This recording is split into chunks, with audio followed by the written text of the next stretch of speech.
Right, we're live. Hello, good evening, everyone. I'm back again. So basically, what happened? I was live earlier talking about the Super League.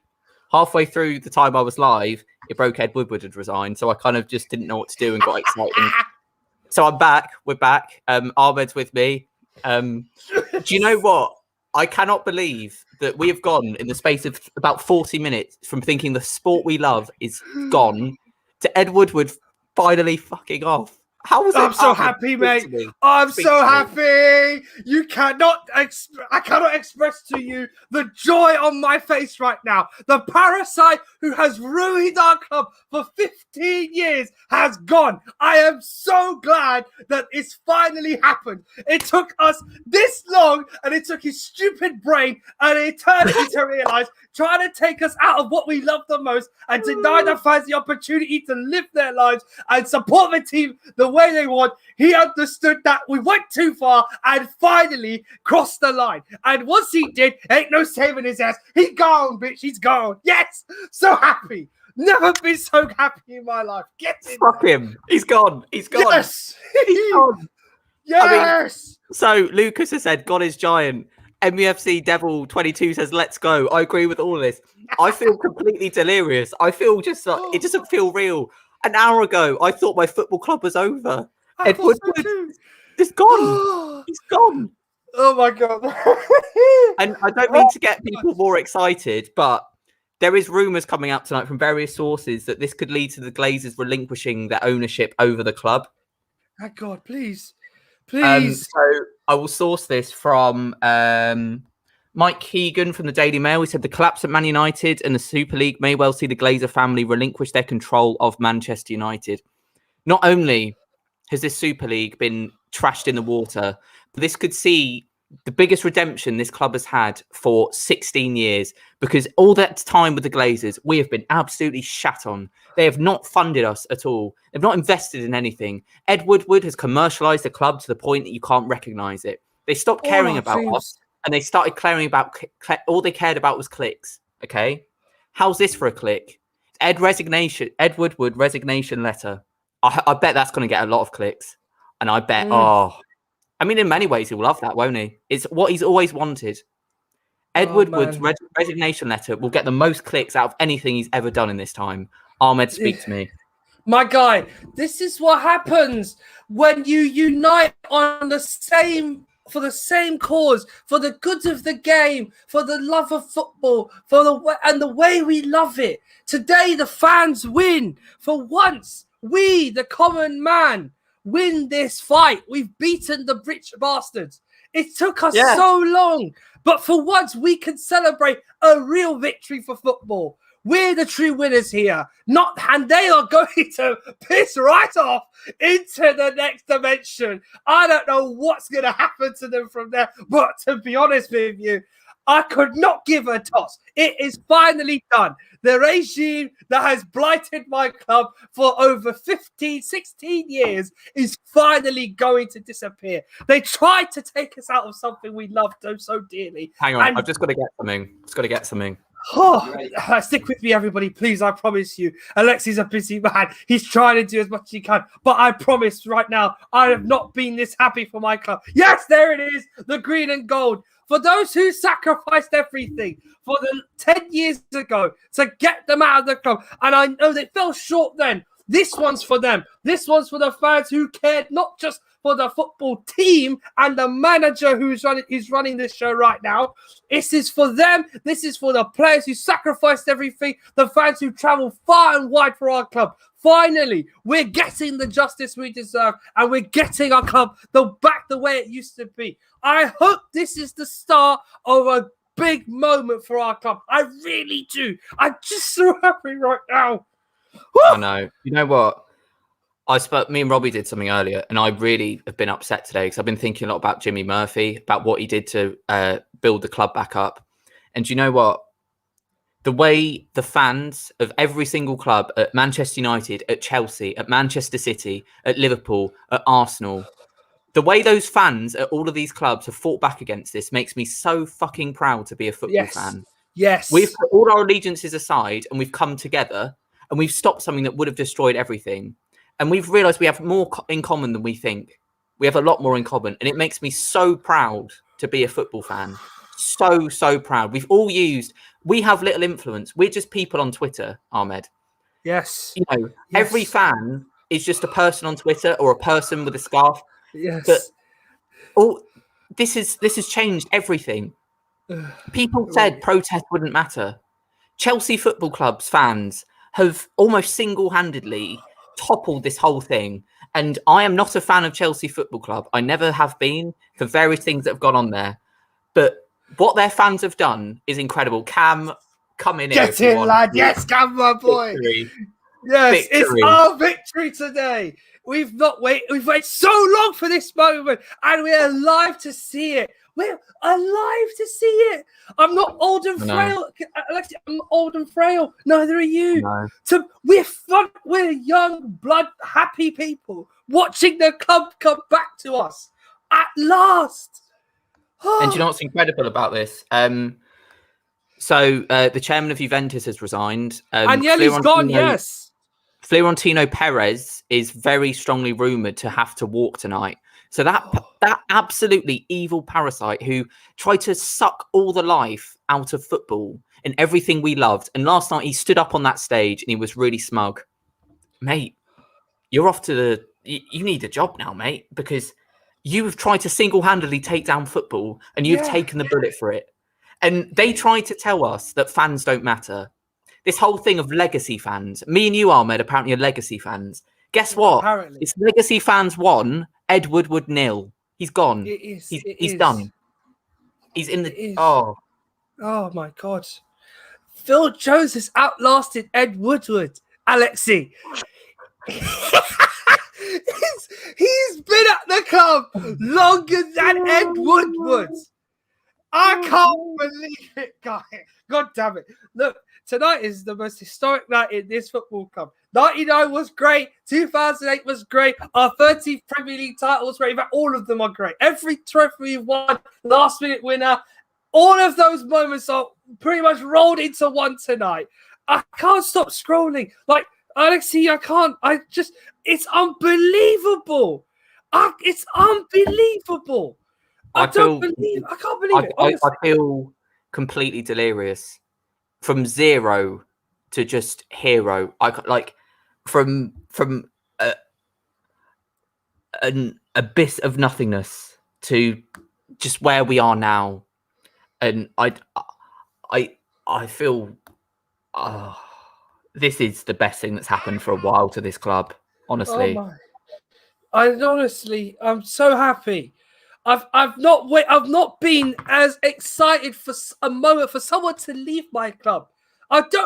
Normally we're so sad to see players leave, managers the occasional manager when he does go. But for us, this tonight is the watershed moment we've been waiting for since the parasite came in and took everything from us. And it's a culmination now of so much work that's been done by the fans behind the scenes, those who sacrificed, who gave up so much to bring the club back to where it belongs. They sacrificed so much for us. Those fans who moved on in 2005, those who still care now even. The current fan base don't understand yet. And if they do, I'm happy for them too. But if they haven't grasped how much this means for those who long before they came over to this country, even it shouldn't even be setting foot here ever again. I don't want to see their asses in this country. But anything else, not even the NFL team, if they turn up here, I will slap them straight if I see them at any corporate box in this country. They are the world's most incompetent people and deserve everything that's coming to them for trying to put us out of what we know best and what we love most in this country. Once you touch our sacred game, you are playing fire, which is not easy to put out. And they did, and look what's happened. Look what's happened. Serves them right. Get them out. Get them gone. And do you know what? They are getting gone. I can't believe I'm saying this. I think I've just got to say it again.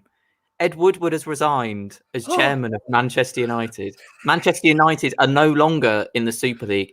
The Glazers, according to various sources, are seriously considering selling their shares in the club. And this comment here, do you know what? This sums it all up. My friends, thank you for commenting that. And you are correct. Anything is possible with fans. Exactly. They try to tell us we don't matter. They constantly try to tell us we don't matter. And here we are. The fans have fought back against this. And here we are. Ed Woodward and Perez and all these people try to ruin football. They're now out of a job. They're gone. They're finitoed. Yes. And what will continue to happen? People will continue to go to pubs to watch Premier League games. People will continue to go to matches to watch Premier League games. Ahmed, we will continue to sit here and talk about Premier League games and celebrate the win. Or meet up outside Old Trafford. Who knows? The spontaneous nature of football. Yeah, we will get, and this guy, man, exactly. We will get our club back again. We're getting it back. We're finally getting it back. It's been a while. It's been a long while, because even when we were winning things in 2007, 2008, 2009, there was still the undercurrent of the Glazer ownership. And obviously, we don't know that they're gone yet. But if I was a betting man, I think they're out the door, because they've been trying to Americanize us for so many years. Do you know why they've not been investing? Do you know why Stan Kroenke's not been investing in Arsenal? It's because of the Super League, because they thought, come along and make it all right. Super League's done now. It's over. You got no excuse. You got no hiding place. You're not even going to be allowed to try and fix this problem. We want you gone, out, get back to Florida, enjoy your whatever monopolies you have over there, and don't ever even take a whiff of an idea about running any football club. Not even the fact that you've ruined our game. You've ruined those almost by I don't know how close they were, but they were close enough to ruining the game that we love only too well. And he's right. Football's safe today. So right. Can we get this guy on? Fans. Mate, if you want to come on, you can come on and talk to us, Hop honestly. on, join us. We'd love for you to join us. Hey, listen, mate, we're celebrating tonight. I can't drink. I know you can, Alexi. So if you get to the pub before it's closing time, I hope you can down a couple for me. That would be great. I'm literally about to get a beer out. I'll be 1 second. Go on, off you get that beverage, mate. Go on, son. My God, ladies and gentlemen, I cannot tell you the relief. I'm listening to Sky Sports when they're doing their soccer show. They're doing like score updates tonight. And as soon as the announcement came that Woodward is leaving Manchester United, oh, the relief, the unbridled relief that poured out of me. I was banging my floor. My table was almost shattered. I can't tell you how glad I am about this wonderful evening for our club.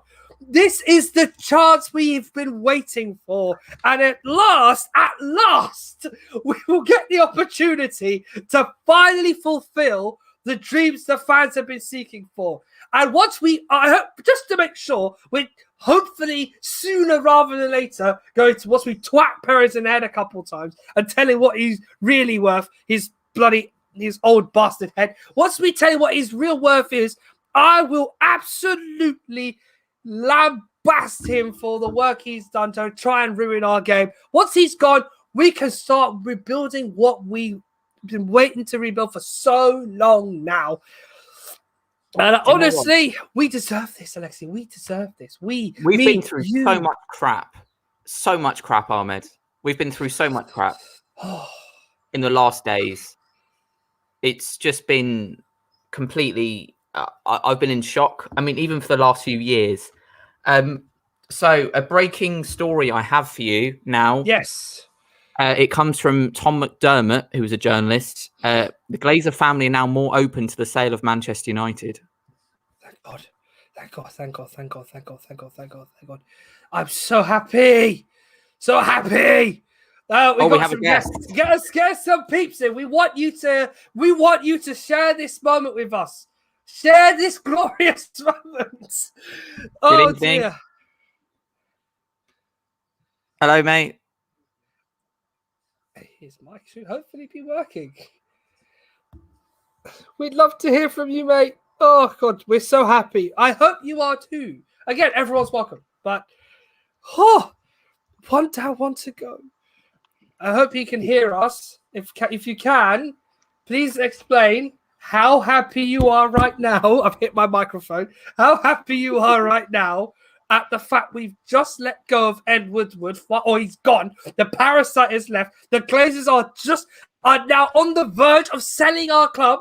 He's not working. His mic might be working. I can't tell you how happy I am, Alexi. Man, I'm so happy. I can't. I was looking at the videos an hour or so ago, mate. Just an hour ago. And I saw, because I've got friends who are Chelsea fans and a couple of them who went to the protest. And I saw them avidly giving it their all, hoping for some change. And suddenly, in 2 hours, it changes completely. I'm so happy. Okay. So Red Devil, if you unmute your mic, go for it, mate. Hey, I'm here live from Florida, United States, and I'm on work right now, but I am fucking excited, man. Yes. We did it, man. We did it. Yes, my guy. I cannot imagine what's going on through my head right now. This is football. I'm happy for you, mate. How happy are you then on a scale of 1 to 10? Talk to me. What are your emotions? I don't want to see my tears right now. Oh, bless you, man. It's clear he is hiding at work. We're going to try and not keep him there too long. But now, my friend, speak to us, talk to us. Like, what was your initial reaction when you found out of the news that Woodward is finally gone? The parasite and possibly the Glazers will follow him out as well. What's your reaction to that? I mean, we've been thinking about this for 8-9 years. When we'll hear this news and after all this ESL thingy, just cannot imagine hearing this. Absolutely pumped. Can't imagine this. Fantastic. Where do you want to see the club go from here then? What do you want next for Man United? The fucking Glazers gone. Yeah. We know they are. They're going to be gone, mate. They're going to be gone. Yeah. We can't keep it too long. We've got many guests coming on. So let's keep rolling them over, Alexi. Thank you so much for coming on, mate. Thank you really so much for joining. it. No problem, guys. Thank you and congrats to all of y'all. Thank you, my friend. Mate, we appreciate it. Happiness. That was incredible what we saw there. He was crying tears of joy. We're now joined by someone calling themselves a Legacy fan. Legacy fan, are you there? Yeah. Yes, I am. How are you feeling, my friend? Oh, bro. Oh my God, man. I'm so relieved. I'm so happy. I'm so elated. It's for me, I feel it's the best day of football for United fans, honestly. Because with Ed gone, hopefully the Glazers sell the club and then we can finally have our club back. Yeah, absolutely. That's exactly it. And do you feel like this is a big moment in our history? Because it feels like it. Yeah, definitely. And I feel because Ed was one of the people that was involved with the Super League. I feel he has left a stain on our club that will be difficult to remove, and I feel we will always have that stain that we were one of the clubs that tried to break away. But I still feel it's one of the greatest days of football as a whole, and also as a United fan. Yeah. Absolutely. Mate, do you know what? I'm gonna bring someone else in. We're gonna go with 4 of us. Why not? We have a friend of All For United joining us, DJ Connor Roberts. I was with him last night on the All For United channel, and here he is on our platform. Mate, talk to us. How happy are you? We're related over here. Mate, I was literally just jumped from the other. I've been on quite a few channels already. Just can't believe it. But I was on the phone to my mate literally about 5 minutes before the announcement, and I said, "Can you imagine if we wake up in the morning and see Sky Sports breaking news: Ed Woodward has resigned?" 10 minutes later, lo and behold, Twitter's blown up, and I completely blew my mind. Connor, do you feel like this is real? Because I can't believe it. It all seemed so bad, didn't it? Yeah, like not too long ago. Sky Sports was saying beforehand that maybe there might be some good that comes out of this project, because maybe it needs to get worse before it gets better. And I think across the whole of Europe, we're seeing obviously the Juventus guys. It looks like he's resigned as well. Perez is now looking like he's being forced on the way out as well. What's going to happen with the Glazer family? This ludicrous project. And I said this yesterday on the show. I didn't think it was ever going to get off the ground anyway. But it does seem like the most ridiculous idea in football has generated really good change across football. So that's going to be a positive thing. As bad as the idea was, and I kept repeatedly saying, even if this project doesn't go ahead, that we cannot forget what they've done in the midst of the pandemic. With so many are struggling, we should not forget this. And it seems like, yet again, they're running away and bottling, facing up to the media, aren't they? Yeah, that's exactly it. Do you know what happened? Is that they announced something that they thought they could easily get through, and the first sign of a backlash, they bottled it, didn't they? That's exactly what happened. Yeah. And like, I mean, I'll come back, legacy fan. How do you feel that this club might have a redemption now, that we might be back again? First of all, I feel if we have to move forward, the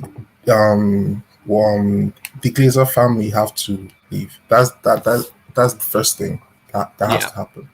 That's the first thing. Then with the Glazers gone and Ed gone, then we'll be able to employ people that actually know football. Hopefully Van der Sar comes back. Hopefully.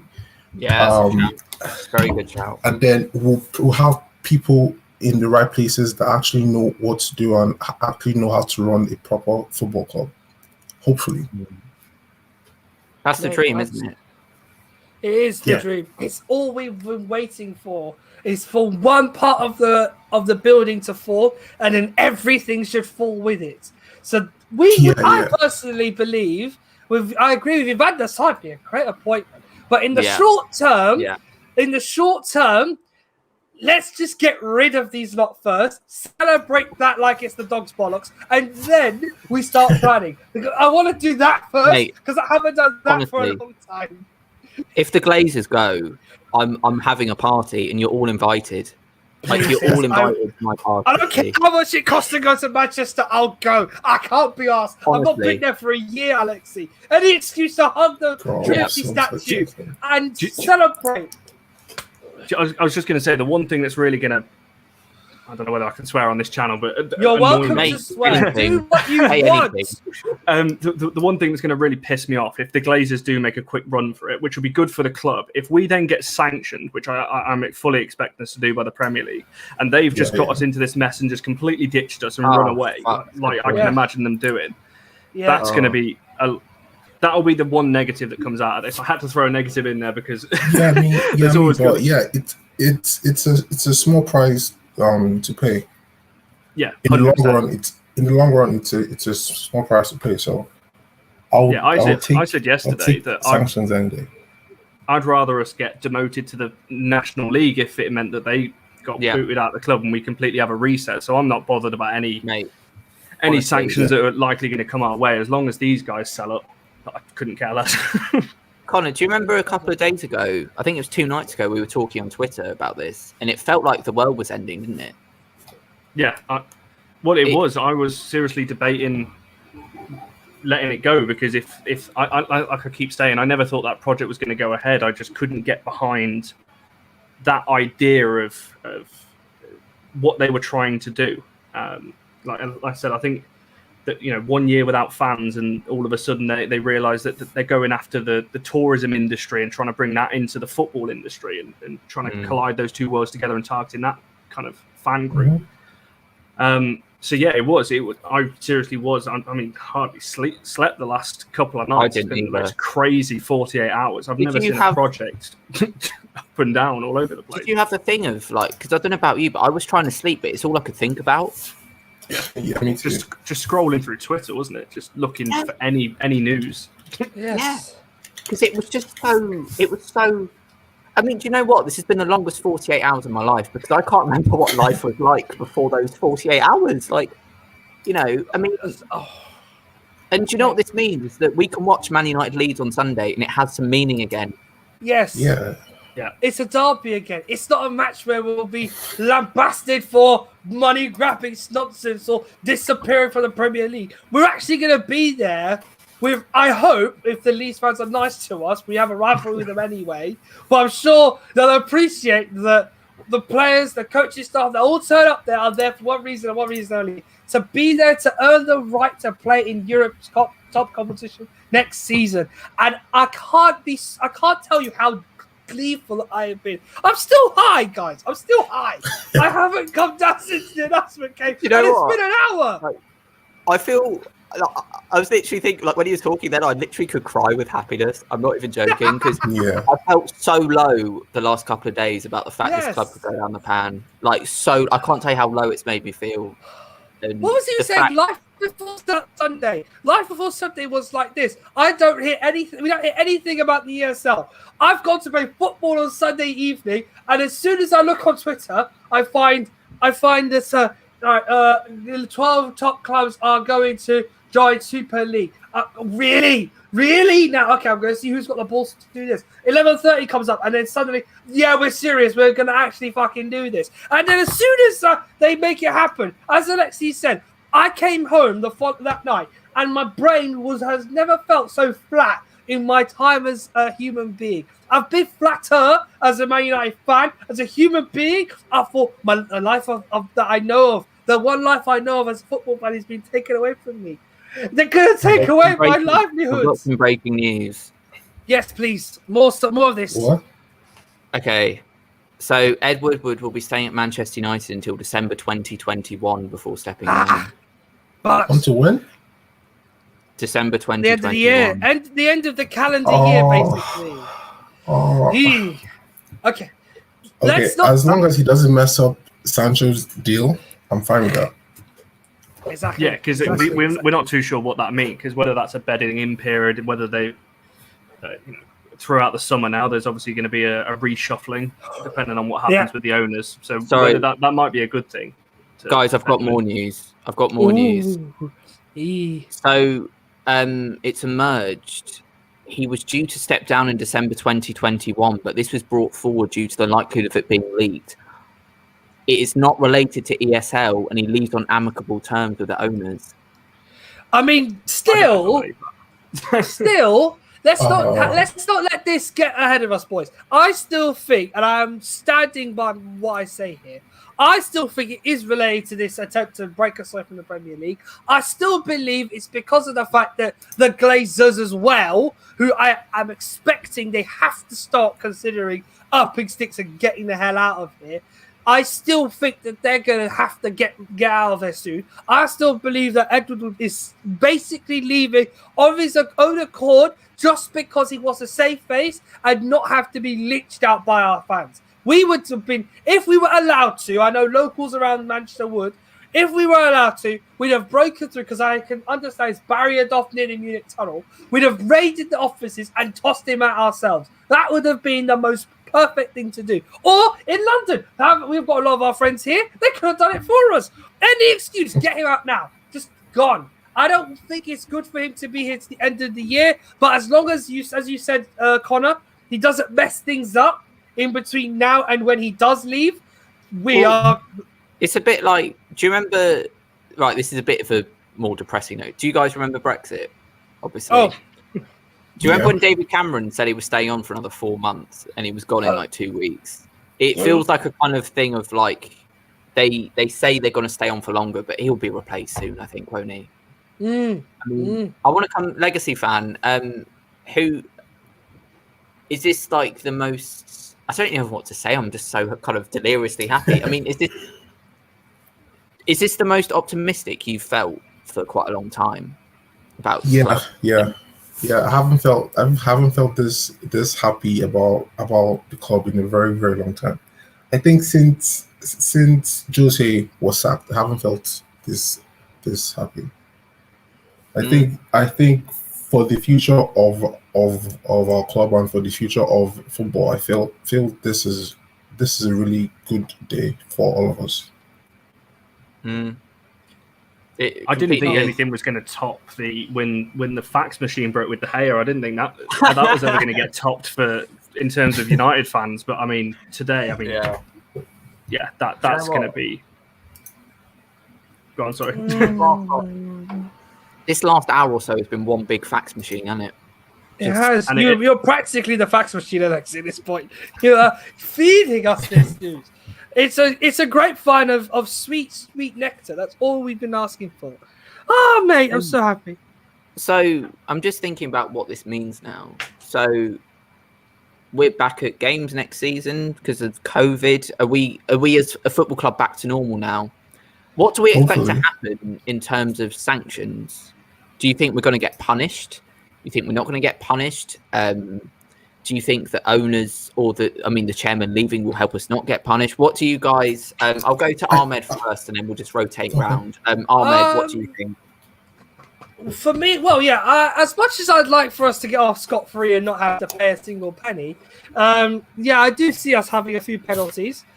Let's see if one of them were to be, it would be a financial penalty, obviously, because think about the sheer amount of money they tried to sort out to make this league happen. So that's one thing. Another penalty would probably be a transfer embargo. Not ideal for United, of course, because we need players this summer. But I have a funny feeling that UEFA and FIFA will throw that on our heads. I also think that there may be other related set penalties to that. But the couple of the main ones I'm thinking of is a massive financial penalty. That's the first big thing. And the other would be more or less like a transfer embargo or a sporting-related penalty, i.e. we lose points next season in the Premier League, which wouldn't be ideal, but that might be something we have to take the pain for if we're going to be able to start well, going to be able to just continue as normal next season.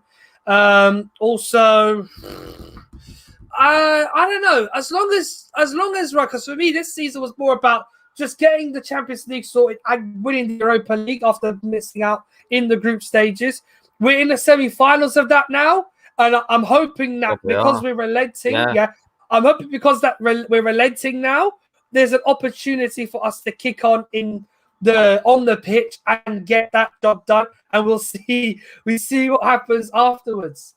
There we go. That's all. I touched it twice. 614 MEFC. He's joining the party. Welcome, pal. Sorry to jump in. What I will just say, it's so fucking nice just seeing everyone so happy for the first time in ages, because we've been so divided as a fan base for years about managers and players. But in this moment, we're so happy. Yes. Connor, I'll come to you next. Just talk to me. So in terms of sanctions, I'm not too. I've been thinking about this while Ahmed was just talking there. UEFA, let's not get away from the fact UEFA and the Premier League are as corrupt as these owners are. So whether they'll try and get around this with some deals through the back door, some money sliding here and there and try to get away with this, who knows? Especially with UEFA, I wouldn't be surprised if something has been agreed and that's why these clubs are now pulling out of this project. Like I said, I'm sure the Glazers and Henry and whatever else had an idea. It's clearly not worked. And I think they knew it wasn't going to work, by the way.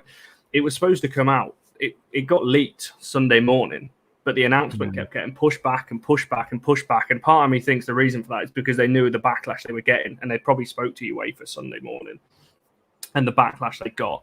So in terms of sanctions, I'm not too sure. I think the Premier League will. And in a way, I hope they do. Because I still can't forget this and what, even though it's not the fans' fault, it's not the players or the manager, but it is what it is, and it's not really fair on the other clubs, the other 14 in the Premier League. So I think we will get something off the Premier League, but UEFA, I'm not too sure because they're a dodgy organisation anyway. Well, that's a point that's got to be made, isn't it? Because I think my problem with this Super League, a part of my problem with it was, it kind of unified everyone with UEFA. And obviously we were on the same side because we didn't want it to happen, but it kind of made everyone forget how dreadful UEFA are as well. And, now, what I like about it now, because we pulled out of this, we can look at it all objectively and go, UEFA are terrible.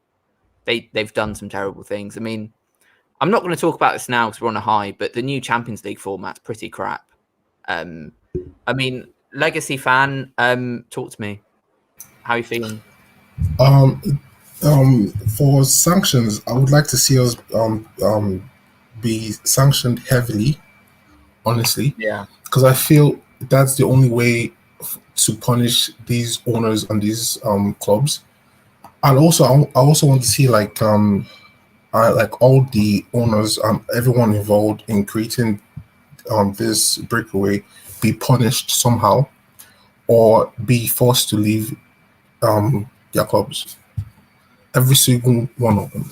That's from FSG to Glazers to what's his name, Conky, to everyone involved. They have to leave somehow because they can't stay. They're literally putting a stain on these clubs, and it's not right. Yeah. I mean, do you think that? So yeah, I mean, when you're looking at the other clubs, you're looking at Arsenal, obviously Liverpool. Yeah. Do you think there's a chance we could see a similar thing with those clubs where those owners are forced out? Because I know for a fact on Saturday at Old Trafford, I think the protest is still going ahead against the Glazers. I mean, the way the news is moving, obviously they could be gone in the next hour. I just don't know. But do you think those clubs as well will still try and get the owners out? I think because I think I was watching something yesterday. I forgot what it was, but it was basically saying we can't go after these clubs because it wasn't like the players are not with it, fans are not with it, managers, backroom staff, no one is with it. It's just the owners and people like what's his name, Ed. So they are the ones that have to suffer, not the fans, not the players, not the clubs as a whole. So I feel more punishment should be thrown at them than at the clubs. Yeah, and just to jump on the back of that, it was rumoured from what Sky was saying earlier, coming out of the Premier League meeting that the 14 clubs had this morning, that the clubs would be welcomed back, but one of the anonymous source specifically said that certain people will not be welcomed back. Whether, obviously, I'm assuming one of those will be Woodward, some of the owners, I imagine, and obviously the way the UEFA president was talking as well about some of these people calling, you heard the word snakes, liars, and so on. I don't think Arsenal. I think Arsenal and Spurs are probably safe. I think it's mainly the ringleaders. I think that will. I know obviously Chelsea and City, they seem like they were kind of backed into it, and they didn't have to accept it. I'm not defending them, but I don't think they were mainly involved. I think, I said, the Glazer family, Henry and FSG over at Liverpool. I can't remember the guy's name over at Juventus, and Perez, I think, will be the main culprits that eventually will, fingers crossed, be forced out after this. It almost looks like a coup on football, doesn't it? Sorry, mate, go ahead. I was about to go on Perez. Perez literally came out of an interview last night, and then like less than 24 hours later, the whole thing is basically over. So I feel this whole thing happened because of him. He said he has been planning this for the past 20 years, which doesn't make any sense. So that's since 2000. So that's a very, very, very long time to be planning this kind of thing. And I feel he has to pay the most, because I feel for him is all about the money. Madrid has spent 400 million just to build a new stadium, and obviously just being part of the ESL gets you 300 million just being part of it. So obviously he has a more selfish attachment to this more than anyone else in the whole league. So I feel he has to pay somehow. I don't know how, but he has to pay. Yeah. It is the thing, isn't it? I think we're going to... Because ultimately what we've seen, isn't it, is basically a coup on football. It's been a coup against everything football stands for. And you can't just get away with a coup on football without any punishment. And it's like, if this happened in any other walk of life, I mean, if this happened in politics, it'd be treason, If someone tried to overthrow the government without any kind of politically mandated right, I mean, to be fair, that might be an idea at the moment, but I won't get into that. That's a whole other thing. Yeah, let's overthrow the government, lads. No, we're not doing that. We're not doing it. We're not. Ooh, speaking of said government, Mr. I'll see you tomorrow outside 10 Downing Street. Sorry, Ahmed, go for it. Apparently, Boris has come out. He said that he's happy that City and Chelsea are starting to consider. Here we go. So the decision by Chelsea and Man City is, if confirmed, absolutely the right one, and I commend them for it. I hope the other clubs involved in this ESL will follow their lead. That's all he said, but it's clear that he's supporting the fact that he would like football to be back to the way it is. The one thing we'd like from you now, Mr. Johnson, while you have spaffed up most of the things that happened on our shores in the last 12 and a half months, the one thing you would probably now need to do is actually help make it a fair game for all of us and give us, the fans, me, Alex and co. Sorry, Ahmed, I've got to jump in about this. We had an election in 2019 in this country, and in that election, the leader of the Labour Party stood up and said, we're going to take football away from the billionaires into the hands of the fans. Boris Johnson called the leader of the Labour Party and people who vote for them communists. They said it would never happen. So it absolutely disgusts me and sickens me to the stomach that that man is now standing up there and saying he's always been about that. He's mates with Mike Ashley. He's mates with all these billionaires. He's mates with Donald Trump, obviously, who has links to Glazer. Make no mistake, this is not down to Boris Johnson. If Boris Johnson had it his way, realistically, there'd be a lot of billionaires. In recent weeks, he's been in talks to unblock the takeover of Newcastle United from the Saudi Arabian royal family. Okay. Yeah. Boris Johnson is not the hero here. And do you know what's going to happen is in the next few days, in the news, they're going to pretend that the elites are the reason why this has fallen over. They're going to say it's people like Boris Johnson. They're going to say it's presidents of football clubs. They're going to say, I mean, they even tried to give Jose Mourinho credit yesterday. But make no mistake, all four of us in this call right now have done more for football in the last 2 days than any of those politicians, any of those presidents of the clubs. And they won't give us credit for it. But I just think that's the fact. I mean, Connor, what talk to me. What do you think?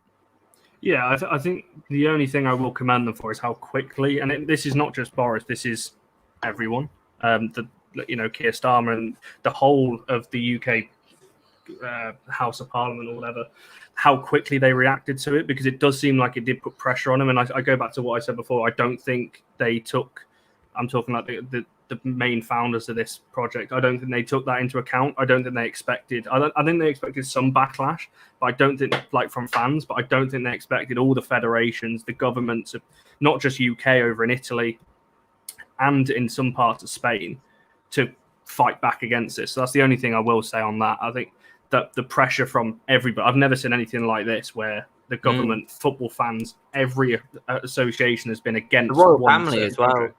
Yeah, the Prince William obviously came out, and so I think that's the only thing that. But yeah, like you just said, you just hit the nail on the head with what you just said. But whatever, it's stopped this particular project. Like I was saying this earlier on. I think this was always going to spiral down, and I'm sure it will after this is gone. People will then move back to their investigations of UEFA, the Premier League, and some other corruption somewhere else. I don't think it's ever going to be rid of, but. That's just the way the world is nowadays. Yeah, I mean, in all seriousness, the world is in the bin at the moment, isn't it? I mean, it really is. Like, I mean, to be honest, we could do a whole other show on what's going on in the world. I mean, it's terrible. But, I mean, Ahmed, do you know what? The reason, like, you guys are probably wondering why am I bringing up politics is because I do politics at uni, so it's kind of naturally in my head. Ahmed, do you think politics has had? I mean, to be fair, like it's no secret I do not like Boris Johnson. I stand against everything he stands for. But I guess him speaking out helps. Do you think politics has had any good influence in this? And while you're speaking, I'm just going to get another beer. I will be 2 seconds. Take your time. Take your time. To answer this question, yes, I think there's been some role. Not so good. I don't think entirely. There has been some role that has been played to make this happen, where they forced the clubs to suddenly relent on their original decision. In the end, while we like in this country, obviously those who don't watch us or don't follow us in England, we have voted for the Conservatives, not me and others, but we voted for the Conservatives to run the country again, despite the promises of Labour for independent regulators in football and for opportunities for fans to be able to own clubs. We didn't vote for that, apparently. It was given to them because they had the Brexit manifesto and focused on getting it done. Eventually they got it done, and it was a flat feeling. I'm a staunch European, love travelling, love being to Europe this season as well to do matches. But I can tell you for sure that even though we don't like Boris or his regime, They've done something to make a difference this time around, but there's still lots, as I said earlier, there's plenty that needs to be done before we can really say that it's back to normal or just about there with what we want. We've started, so why not? Why do we have to stop? We go, what's the next thing we need to do? The next thing we need to do now, once we get these owners out of our clubs, not just United, Chelsea might not be so easy with the way things work over there. I know Arsenal have been desperate to get rid of Stan Kroenke for so long.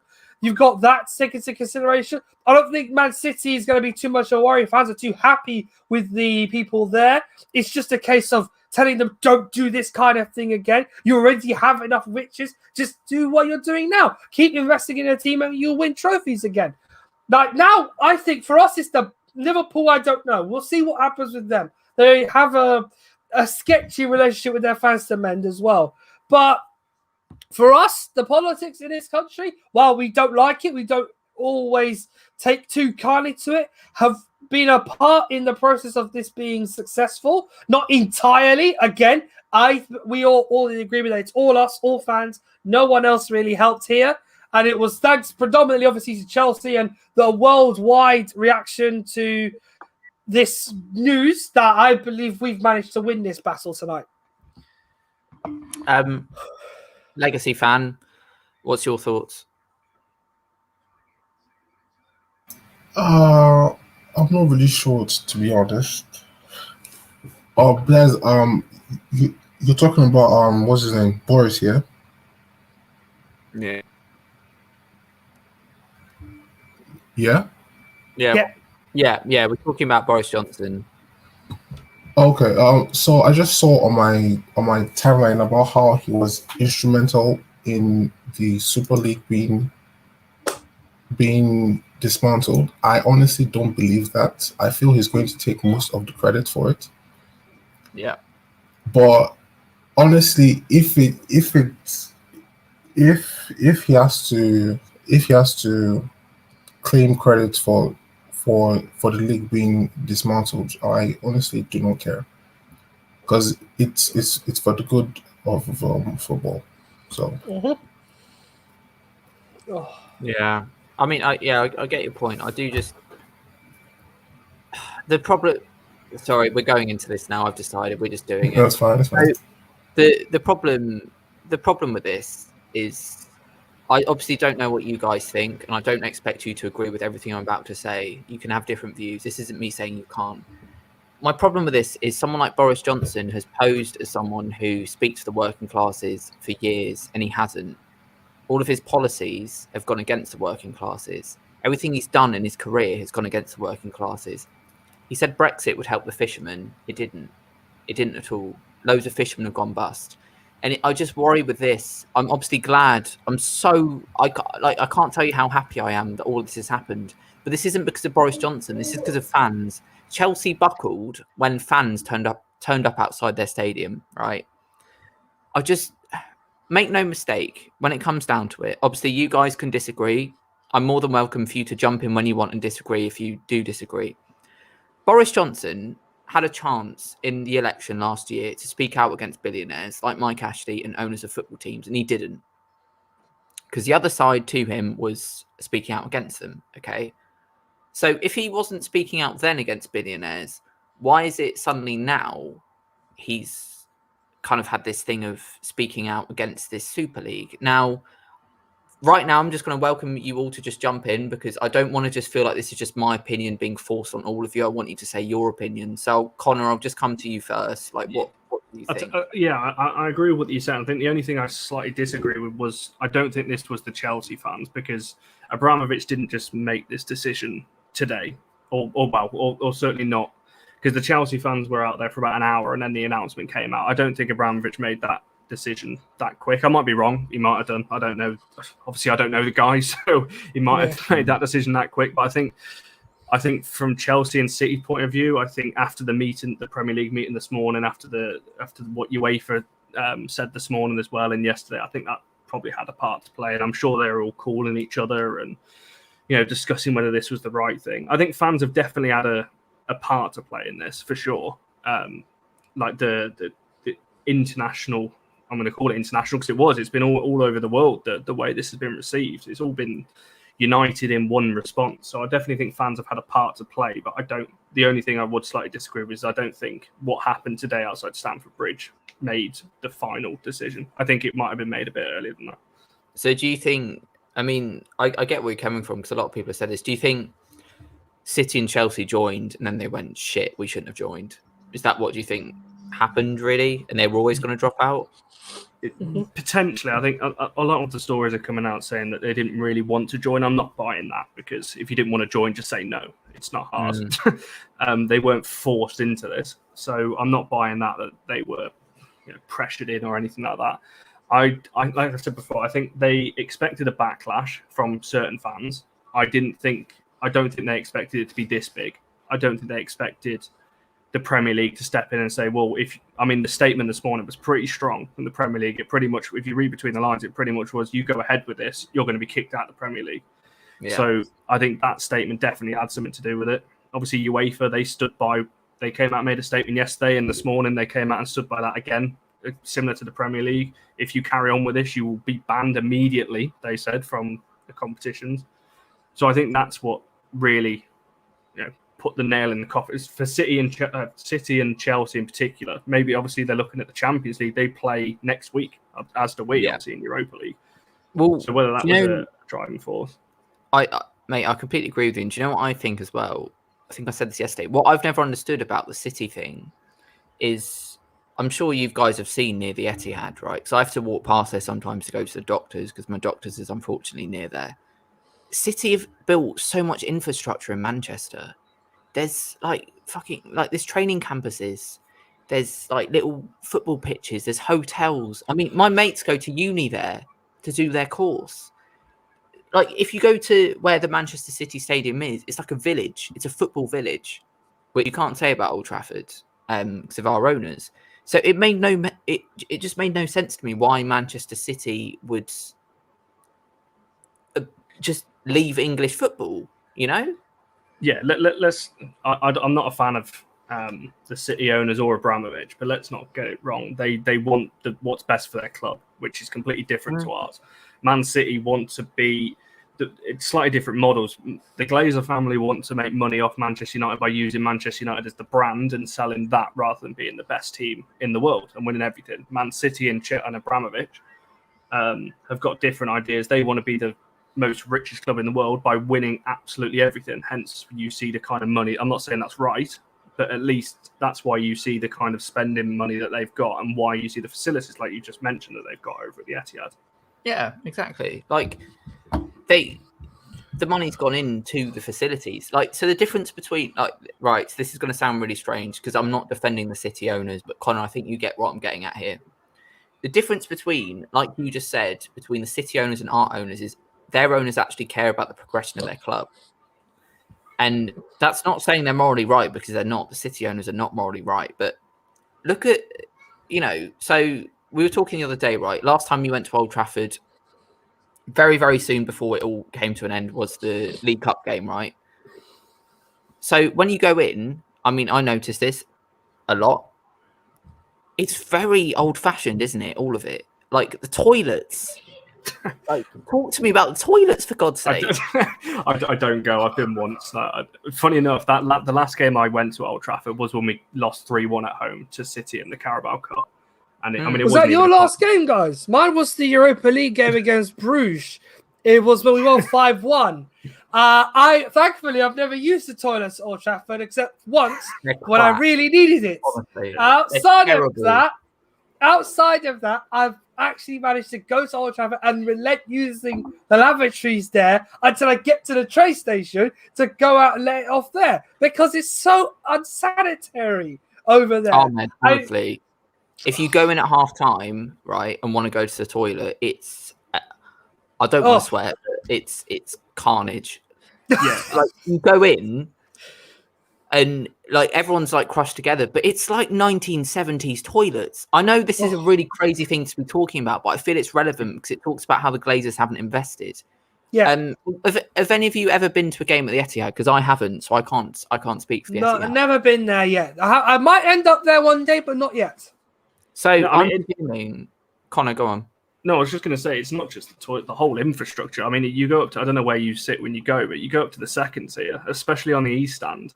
You walk up the steps there. It's like something from the 60s, 70s when you're walking up those steps. Yeah. The last few occasions I've been, I mean, I wasn't sat, I was in the South Stand when I saw it, the City game.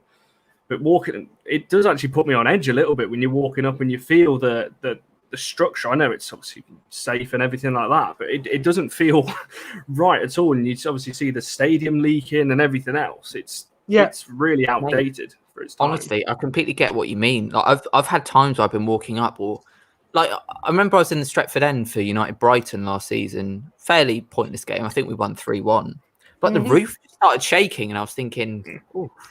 Like you get worried, don't you? Because it's so old-fashioned. I've had that a few times, especially being, like I said, in the East Stand. I've noticed it a few times. Where I mean, I've I've had it sometimes where you obviously when a goal goes in, you all stand up or whatever, and you can literally see the seats just almost coming off the hinges sometimes. And you're thinking, what's going on here? Like, am I going to fall forwards like 10 rows over the front of the barrier? It just shows how little they've invested. I mean, Ahmed, do you feel the same about this? I'm eating food, but yeah, I do feel the same about it because most of the time I've been there, I keep thinking there's ways they can develop the stadium to make it not only accessible for those who have disabilities, accessible for those who have challenges like physical difficulties, but also for us as fans, they need to make the experience a lot more worthwhile. And sometimes to me, turning up to Old Trafford, while it feels like home, I feel like it could be a much better house. And you can do that with like 2 or 3 little improvements. The obvious one's the South Stand. That's the obvious one. Swap that out, make it the top a mega stadium, and we get like what? 85,000 in a week on a weekly basis. That'd be great. Another thing we could do is obviously around the stadium, there isn't so much stuff we can do. I know there's like an AstroTurf pitch. We haven't got much around the stadium that's there. Hotel football's the only thing that's there. And you get to go down into the, I think it's all, I can't remember what it's called, but you get those stamps from the security guards, pay a pound, head down there, you can have God knows how many drinks or whatever before you head up to the match. Hotel football's a nice place to go to, but you got Trafford Bar, you got the road up to the Tesco, for example, all of the surrounding areas. I feel like it needs a little bit of a refresh. I think I need my experience at Old Trafford going to Old Trafford to feel like I'm going to like not a theme park, but something as close to that as possible. And then maybe like you get more fans involved with that sort of idea of which on a match day, they don't just go there to enjoy the match itself. They go there to enjoy the multiple things around it, even win or lose. It's for me, I think one of the disappointing things about going to Old Trafford is the derelict nature of the surroundings and the stadium itself. Ooh. If they can improve those over time, I think it'll be a great experience. Have you guys ever been to Bishop's Blaze before a match? No. See, I've always gone straight to Old Trafford. Yeah, see, that's pretty good. That's basically, I mean, it's essentially Wetherspoons by the ground. It's pretty good, but ultimately you can't fit many people in there. So if you can't get in there or in the Trafford, you're done, really. Yeah. Like, what can you do? And when you go in the ground, I mean, I remember the City game, I tried to buy a beer, and Jesus, it's like a £5, you know? And it's in a bottle. It's not even from tap. I mean, like, so, Legacy fan, I'll come to you now. So, obviously, Glazers seem to be on the brink of leaving the club. Do you think that now we will see investment in infrastructure, in players? What can you see happening from now? You guys answer first. Answer first. I've got ideas. What? You guys can answer first. I need to eat as well. Okay. I feel real and proper work can't be done unless the Glazers leave.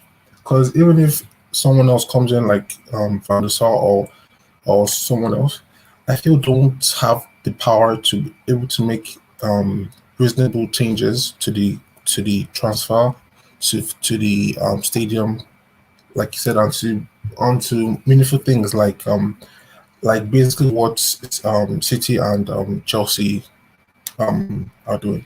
And I feel as long as they remain, will even as long as they remain and Ed leaves, it's basically the same thing, because they'll basically get someone that'll basically still be a mouthpiece for them and basically just run the club the same way. So as long as they stay, we are still not clear yet. Yeah. See, that's a very good point, isn't it? So we're all celebrating about Woodward going, obviously myself included. But if the Glazers stay, they'll just get another puppet to do their thing.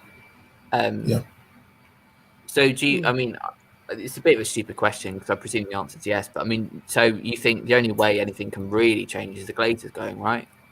Yeah, I'm seeing rumors about one of the club's owners selling the clubs. One of the owners of the clubs in the TSL selling the clubs. I hope it's us. It's either us or Liverpool, one or two. That's how I feel. It's because I don't think it can be Chelsea or Spurs or even Barca or Madrid. It has to be either us or Liverpool. So hopefully it's us. Hopefully the Glazers see the kind of reaction Woodward is getting from his sacking or resigning or whatever, and see that we don't really like them or we don't really want them to be part of our club anymore, and they just sell it off. Hopefully to someone competent, maybe what's that guy's name? The Prince of Saudi Arabia, or the Malaysian guy. I don't know his name. Or maybe Elon Musk. Hopefully. Elon Musk, eh? I mean, it's a problem now, isn't it? I mean, where do we go from here? I mean, on a more soppy point, it's been really nice spending tonight with you guys. In terms of just, it feels really surreal. Obviously, I'm going to carry on with and stuff, but it just feels, because like I think this is the best thing to talk about now. Because this has just happened. I've got to be honest, I've felt mentally in the bin since all this stuff came out. I mean, Legacy fan, how did you feel when you heard about the Super League? Because personally, I've got to be honest to all of you now, I felt really, really sad. Like, I've been really upset the last 2 days. It's all I've been focusing on. Like, Legacy fan, are you the same? When it first came out, I was confused.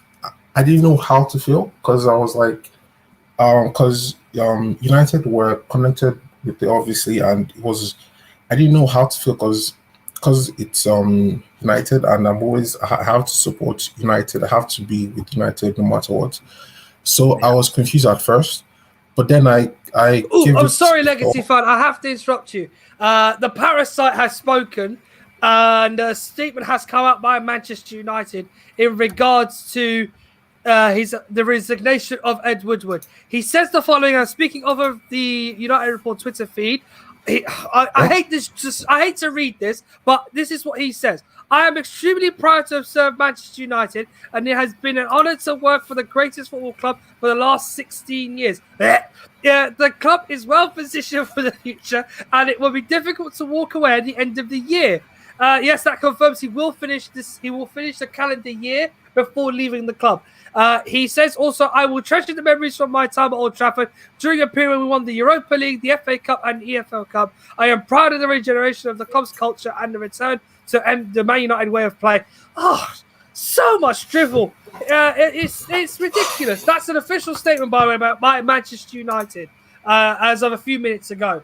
So it's annoying He's not going to leave tonight, but he'll leave it at the end of the season. He says further, we have invested more than $1 billion in the playing squad during the time that he's been in charge, and he's particularly delighted with the progress the players have made under the astute leadership of Ole Gunnar Solskjaer and his coaching team in the last 2 years. I am sure with the changes we have made on field and to the coaching and football staff in recent years, this great club will soon see silverware being lifted again. It deserves to. I desperately wanted the club to win the Premier League during my tenure, and I am certain the foundations are in for us to win it back for our passionate fans. Our world-famous academy is flourishing again, with 34 players progressing into the first team since 2013, and it has been a pleasure to see the talents of Marcus Rashford, Mason Greenwood, and Axel Tuanzebe flourish in the first-team environment. In the years to come, the club's production line of young talent will continue to push established first-team players for their places. That competition bodes well for the future. We have also established the Manchester United women, and their progress is further evidence for the demand of success at this club. The last 16 months have brought so many unique challenges, and the club's work in the community and around the world during the COVID-19 pandemic has been heroic. The financial impact on football clubs has been severe, but United have been the most robust and resilient in the face of extraordinary financial pressures. I would like to thank United's passionate fans for their support during the good and bad times. I know this has been a challenging period in our history, but your support for the first team has never, ever been down. Finally, it has been a pleasure to work with so many magnificent, talented, hardworking people. He's not the only person to talk tonight. The parasite in charge is also commenting.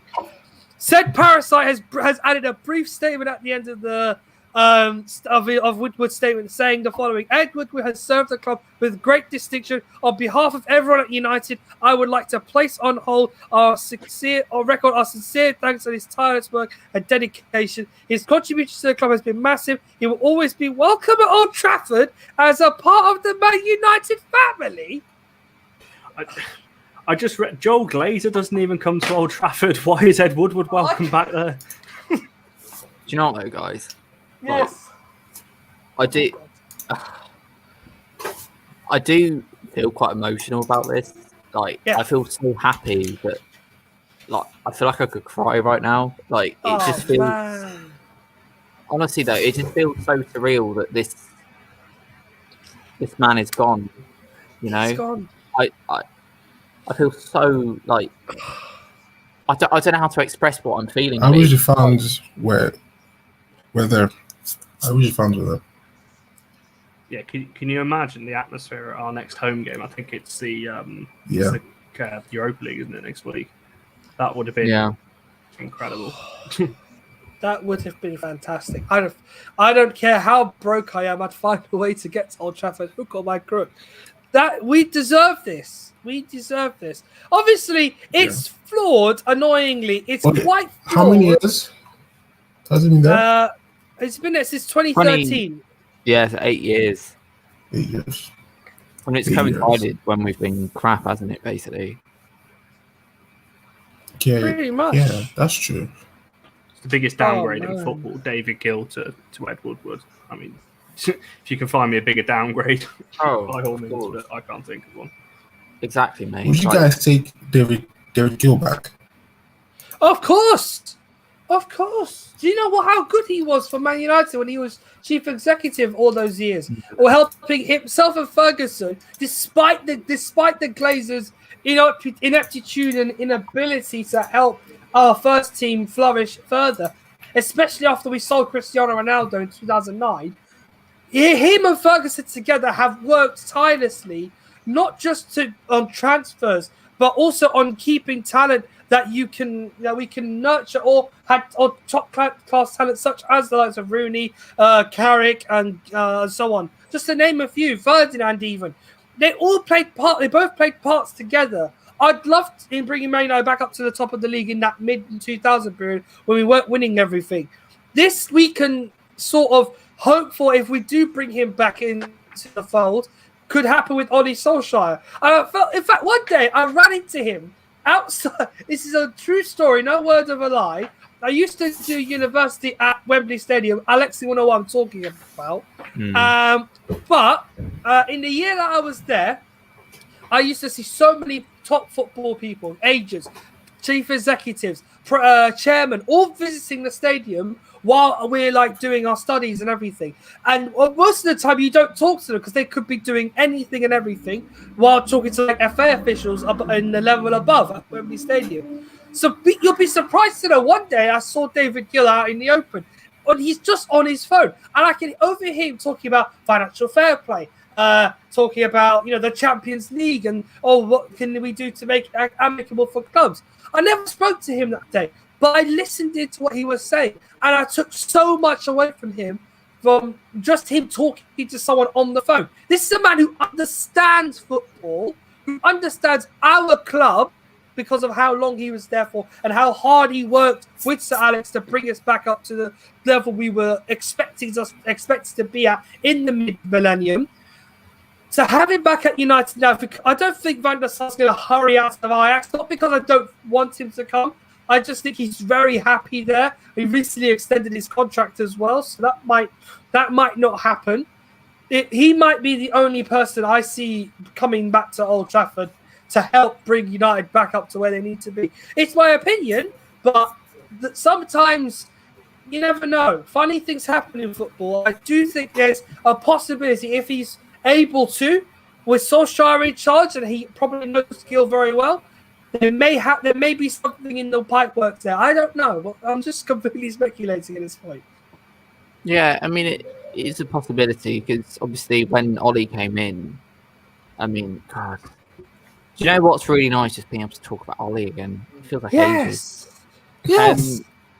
But yeah, since Ollie came in, obviously we've seen the return of some people who have been gone for a while, like David Gill, Mike Phelan, and even Michael Carrick on the coaching assistant team. And I think we could see the return of David Gill. I mean, one thing I was very concerned about over the last few days, which I will still voice, is that I was really concerned Ole Gunnar Solskjaer wasn't going to stand up for us. And obviously we'll never know. But I have a feeling, this isn't a fact. This is literally just coming from me, so don't take it as gospel. I think he told them something. I really do. Because the Glazers have not listened to anybody for 15 years. I'm not saying Ollie was the only reason why this happened. I know Maguire and Luke Shaw were involved. And actually, can we just say, again, Harry Maguire and Luke Shaw, right, you deserve endless respect. You are legends. I spoke about earlier about Jimmy Murphy saving this football club, okay? They're not on that level. Of course they're not, because those circumstances were a lot worse. But Maguire and Shaw deserve a lot of credit. And they're both people who've had a lot of criticism. And, guys, I'll throw it out to you, this, I know it seems like a crazy thing to talk about now after what's happened, but this shows Maguire's our captain, isn't he? Legacy fan, I'll go to you first. Sorry, what?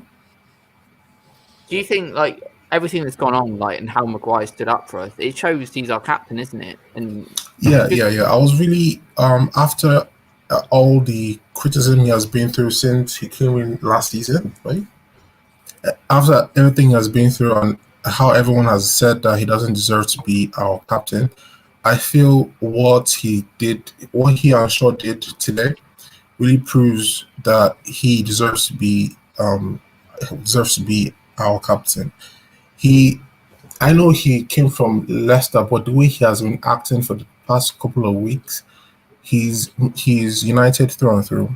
I fully believe in him, and I'm really happy that Ole chose him to be our captain. He has done extremely well in the past couple of weeks. You're completely bang on. I'm not joking. I genuinely feel really emotional about this. It's right. Mate, can I switch to you? Mate, can you feel free, mate? I just wanted to add that we officially left the Super League. There is every source under the sun saying it, so I believe it. We're out. Mate, it's incredible. Manchester City have also just announced their departure. So I can't believe it. I can't believe it. Tonight has been as I said earlier before we had you guys come on, a watershed moment for Manchester United. The fact we're getting out of not only a bogus league, a thing that should never have even been talked about in the first place. The owners are being exposed for their tomfoolery and their attempts to drive away the love of our game from our homes, not just where we're sitting right now, but from our actual homes, the places we go to week in, week out, that we've been kept out of for a year because we're fighting a pandemic with everybody else. I am so happy tonight. And do you know what I'd like to say as well? Is like, it's been a pleasure like spending it with you three. It's been great. Like this is a night that's so surreal that I just won't. I still can't process what's happened. I still can't process that we've got our club back. I can't tell you how low when I thought it was gone. Like, I can't tell you how low I felt. I was thinking about what would I do without football, and like, obviously, I'm guessing you guys thought the same. It's like, what the fuck are we gonna do? You know? Absolutely. I mean, I think, Alexi, that's the first time we've spoken in Twitter DM, so it must have been something. You know, the stark contrast in the way we were both speaking. I was just having a look through there, the way we were speaking, literally just a little bit more than 24 hours ago. And that's how it was. That's genuinely how we were both feeling. I mean, I said it on the show yesterday that, you know, the beauty of football is, yes, it's, you know, you'd like your team to win absolutely everything, but for me, it was, you know, I'm about 150 miles away from Manchester, so you know, the M5 traffic, getting there late sometimes, going in, watching United lose to Burnley and moaning on the way home, you know, that kind of thing, and the thought of Man United potentially not being in the domestic or the football structure that we know, the English domestic 3 competitions and the Champions League or Europa League, was just something that my head just couldn't comprehend for a decision that none of us had any involvement in. And that, like most people, really put people off. And it was a dark 24 hours or so, because you do start to think, what is my life outside of Manchester United? Yeah, because we, like you said, we had a good chat about this. And the impression I got from both of us, we were down as fuck, basically, weren't we? Like, we were just so down about it, you know. We felt so low. And, like, it's crazy, isn't it? If you said to us 2 days ago that we'd be here right now and Ed Woodward's resigned. Yeah. You know? Like, it's crazy we've got here. And, like what I would like to say is everybody from Liverpool, Manchester City, from Spurs, from Arsenal, from United, if you've stood up for this in any way, even if it, like, putting a tweet out like I have, or Connor has, or Legacy Fan, like, everyone on here has put out a tweet, whether it's just retweeting stuff, whether it's going to a ground. I don't care what you've done, as long as, if you've done something, anything, even if you've said to your mate, I don't like this.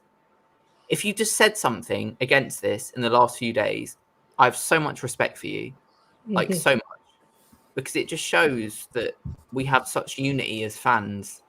I mean, that's what kind of makes me emotional about this. Like, it shows that as fans, we have so much connection. Like, so much. I can give you a little true story. So we've got a group of my mates. We've all got a football chat, as we call it. There's a Chelsea fan, an Arsenal fan, Liverpool, and 2 United in this group. The Liverpool fan has muted that chat for the past 3 months, and he hasn't said a word.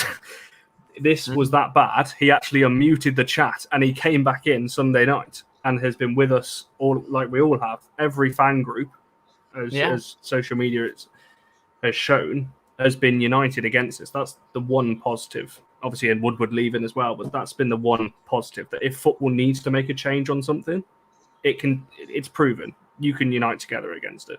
That's exactly it, isn't it? Like you were saying, like, you know, you've not spoke for a while, but you all came together against this, and that's the incredible thing about this. I mean, Ahmed's obviously, I think we're going to finish this in a minute. Yeah, I'm hungry. I need to been on air for a while, and you know, it's been 2 hours, like, honestly, almost 2 hours, mate. We're literally at it.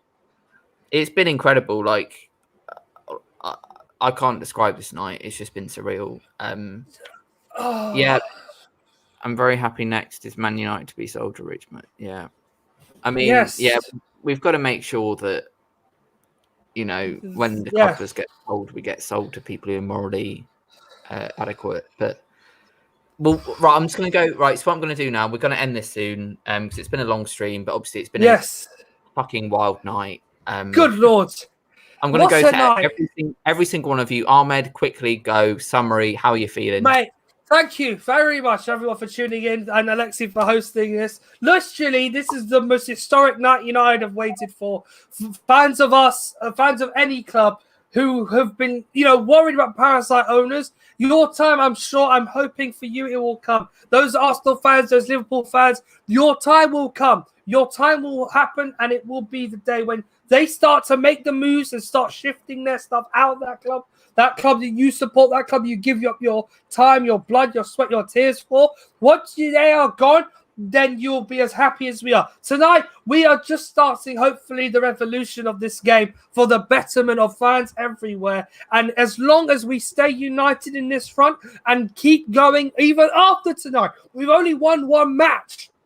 We've still got another couple more to play. We've got 2 more big games left. The next one's against the Glazers for us. And then for you lot at Liverpool, it's against the FSG. For you lot at Arsenal, it's against Kroenke. All you need now is to keep at it. Don't relent. Attack them. Get at them. Keep fighting for what you believe in. And when you get that day where everything is like the watershed moment that we've had here tonight, you will feel the sweet nectar of success. Our time has come. Your time is coming. Just keep going. Keep fighting. We will win this war in the end. Fans are football. Football is nothing without the fans. Thank you very much. Ahmed, that is very well said. I completely agree with everything you've said. Connor, go for it, mate. I'm not sure how to follow that, to be honest. That should have been last. No, I'll start off with a slight negative then, to get that out of the way. This is definitely not over, as Ahmed just said. There's still a long way to go in terms of United, the Glazers. This project is still not officially disbanded yet. It's still technically on the table, even though it won't go ahead now. There's still obviously the sanctions and everything else. This is going to be a long week, so I'm sure we'll strap ourselves in. It was nice to get some positive news tonight. The one main thing I'm taking away from tonight is I'm finally actually looking forward to the Leeds game, because the news on Sunday completely ruined that Burnley match for me. I was just like, well, great, we've won. You know, it didn't really mean anything. Whereas now I can actually start looking forward to the football match again and the task in hand, which is Leeds, the Europa League, and then it's Liverpool a week on Sunday that we've got to look forward to. So that's the main thing to take away from this. It's one down, one family to go from a United point of view. And yeah, I'm just glad that I can start looking forward to some Manchester United football matches again. And as Ahmed just said, football is nothing without the fans, and they will never silence us. Connor, very, very well said. Both of you very well said. Legacy fan, mate, I know you've been waiting a while. Just say whatever's on your mind. Basically, it's still not over yet. The Glazers are still in charge. So the fight doesn't stop. The fight still continues. Still go for the protest on Saturday. Still retweet, still do everything you can to get the Glazers, let them know that we don't want them at our club anymore. And yeah, that's it. Basically, we have to continue to fight. We have to keep on putting the pressure on the Glazers, and I'm just so excited that I can support United again on Saturday or Sunday, I can't remember, against Leeds. So I'm just looking forward to that game. I'm also looking forward to the Europa League. Yeah, 100%. And obviously, mate, you're always welcome to join us again. Yeah, I'd like to say, like, to everyone who's watched, and obviously to these 3 guys that have joined me, I genuinely feel really emotional about this. It's just been a ridiculous evening,